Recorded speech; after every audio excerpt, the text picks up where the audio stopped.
تہجد کے وقت آنکھ کھل جائے تو سمجھ جاؤ کہ آسمان سے آواز آئی ہے۔ بوڑھا آدمی چراغ سحر ہے اور نوجوان آدمی چراغ شام ہے۔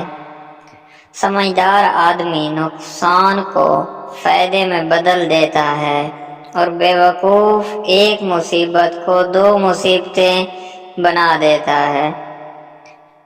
صوفی وہ شخص ہے جو اپنے حال کو ہمیشہ چھپائے اور تمام کائنات اس کی ولایت کی ناطق ہو۔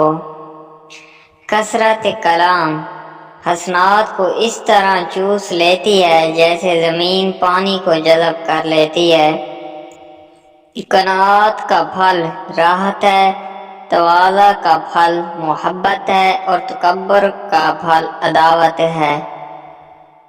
خلوص یہ ہے کہ ہر حالت میں، ہر حال میں صرف اور صرف اپنے حق تعالی کو دیکھے اور سنے، باقی مخلوق کو چھوڑ دے۔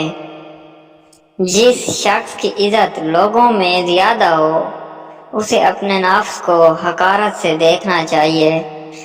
انسانی خواہشات نفسانی کی فرما برداری کرنا قید خانہ میں رہنا ہے۔ دل ارادے کے لیے، دماغ تدبیر اور ہاتھ اعمال کے لیے ہے۔ دل مرکز اعمال ہے، بگڑا ہوا دل نیکی نہیں کر سکتا۔